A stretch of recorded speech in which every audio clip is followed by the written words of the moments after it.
blessings. You're tuning in to Infinite TV. I'm your host, Naimah Karim, along with my co-host, Kareem Amin. Peace. Today in the studio, we have none other than the spoken word artist in Baltimore, Native Son, also known as David Ross.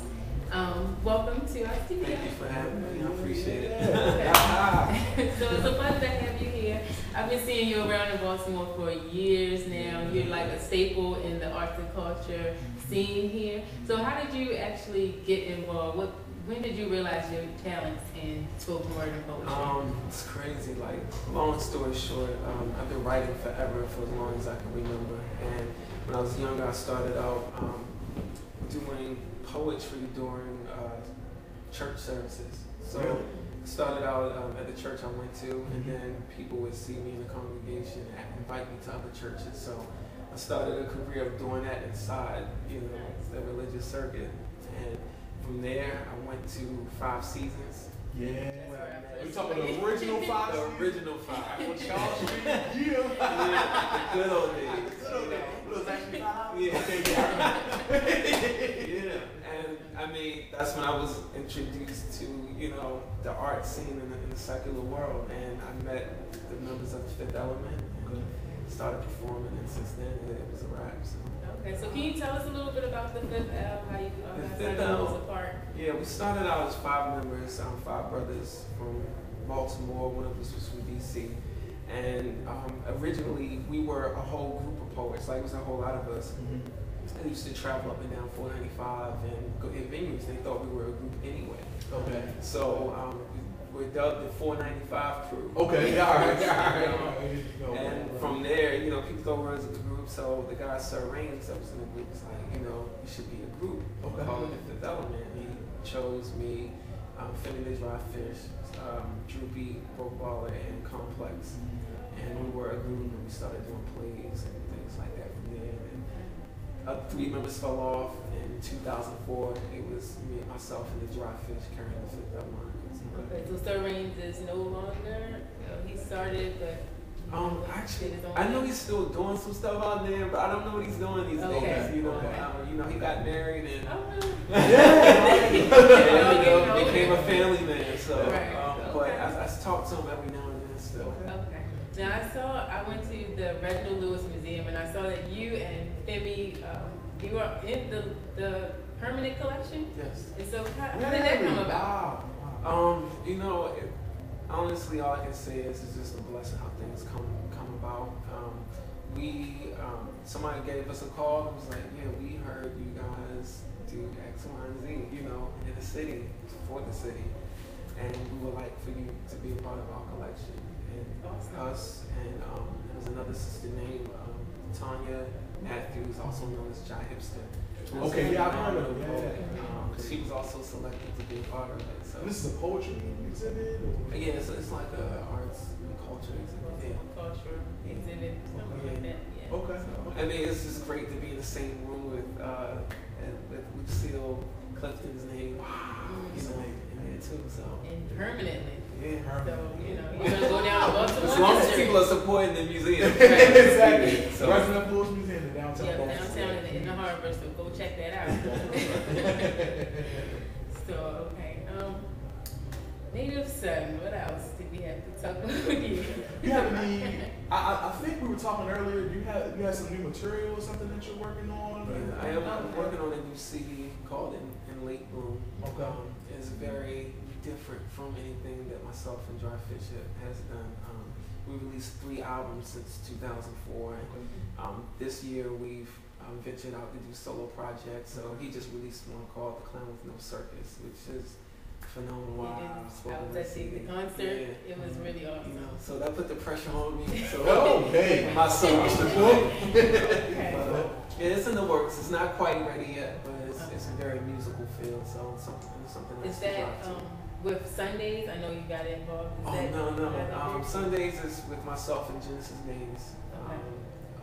I don't know if she put her real name out there.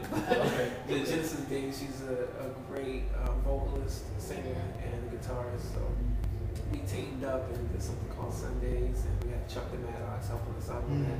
And we've been touring with the CD. which is probably on about 7 or 8 songs on it, but something underground acoustic that we did. You mind, for our audience, because I know they keep hearing about how you're so legendary in the museum.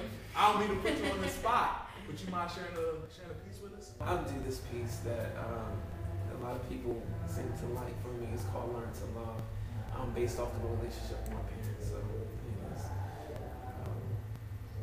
I've never seen a man love a woman the way that my father loves my mother. I want to learn to love like that. He swept a single mom and her 2 babies off the ground out of the shadows of hopelessness. And as a little boy, all I could think was, God, his arms are strong. He struggled, but he made it known that his commitment was lifelong. So little boys need that from their dads. I'm glad he understood that it ain't easy to get a young boy that ain't yours to love you back. But he stayed right there and he never relapsed. And man, I want to thank you for that. I want to learn how to love like how I never seen a woman love her pumpkins for what they are. No spun gold, she embraced her straw and loved it, because it's worth more to her than glass slippers and a horse-drawn carriage. Their fairy tale came true with a broke-down 4-door Ford automatic. Maybe it ain't much I can afford, but trust me, there's gold in our marriage. I want to learn to love like that. When she was in school, he held us down. He was down, she held him up in high esteem. May not meet society standards, but he is her king, still his queen, keeping food and cash in a castle. Baby, I got you till we get back on our feet, no nagging, no hassle, cause together we're gonna fight this battle. I'm gonna learn to love like that. Nah, never did she ever have a bunch of chickens clucking in the front yard, all of her business. Busy beats curled down, squawking about women is, women ain't. She kept it quaint. This is the real deal, for real, no pretty picture here I'm trying to paint. Believe me, it ain't, cause life ain't perfect. We've seen some hard times, those hard times hurt it. We weathered them together when there was no food in the fridge. Yeah, they were nice to get hungry, but they fed their kids. We're just happy to live, unknowing, unbeknownst. Unpaid bills due, rent, unpaid bills, rent due, and lights off still. And our house looked poor every ounce of what I learned. So I just give you a part of that. Fire! Fire! I like that. I appreciate that. Yeah. I appreciate that. No doubt. So we talked a little bit earlier about the poetry scene just in Baltimore, 495 DC. For anybody that's not from the area, 495 basically goes around DC and PG County. But I know you all have traveled up and down 95, and I'm sure you travel around. How have you seen the art scene or the poetry scene evolve since its, I guess, rebirth in the early 2000s? Like the older you get, you find yourself sounding like the generation before you. Man, in the day, you know, and one of the things that I miss that I think has changed is that there was a great relationship of artists from here to DC, Philly, New York, like Virginia. We used to all like just be together. A group of cats from Virginia, from Norfolk, would come down here like it was nothing. Yeah. You know, and from Philly, and we would go there, and it was a great relationship. And I think somewhere along the line we kind of lost those connections of all of the poets and artists being, you know, just having strong ties and support each other. Do you think it's because of the growth of the scenes in the different areas, maybe? It could be. There's a new group of artists coming up, and also, you know, there was some things that went down, you know, during that time to kind of, you know, fray certain relationships. But I mean, I would like to get that back. We have a great flood of artists coming up now. The young people that's in high school and, you know, in college, like, they're doing their thing. And Old Butterfly with Poetry for the People, she's doing a great job. And Alshon doing a great job with getting the youth, you know. So. You talked a lot about the youth. What are some things that some young people that may be interested in poetry or getting into the arts? What are some things? What if they have a young poet at home that's watching this right now online and they want to get involved? How should they start? You know, I just started doing it. Okay. You know, and it's just one of those things, like, having this as a career, there's not really a blueprint or path charted for artists, you know, poets. Like, if you want to be a lawyer, there's certain things you need to do. You know, even if you want to be a basketball player, you know, we go to camp. You know, you do what you have to do to get there. How do you be a professional poet? Like, yeah, how do you get there? I don't know. You know, so it's one of those things, and we live in a time where the internet gives you crazy access. You know, somebody like Soulja Boy can put up YouTubes and become a sensation. You know, but I don't believe he didn't put any work into it. Like I believe he worked hard, you know, to gain a fan base. You know, whether you like his music or not, he worked hard to gain a fan base, and boom, there you have it. So I would say just beating the streets and performing, finding any place you can perform, and also more than anything, giving of your time. You know, just being volunteering. You know, because everybody's not going to be able to pay you. For a long time, I volunteered doing this to say, come out and do it. It just got to a place where, I was able not only to command a few dollars, but people say, well, we're going to give you this to come here. And it was just really just based off the love of just wanting to do it. Just doing it. Awesome. So if people want to view your work or, find out anything about you, like which website can they go to? How can they go?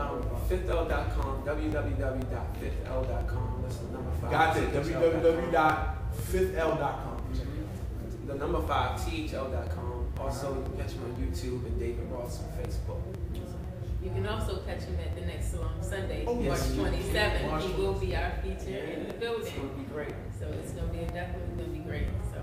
Absolutely. Well, look, I can't wait to see you at Salon Sundays. I'm definitely going to check out your YouTube, and please, when those CDs come out, make sure I grab them, man. Sure thing. Thank you. Thank you for watching Infinite TV, and remember, live what you love and love how you live. Thank you. The clock radio buzzer slaps inside of my face.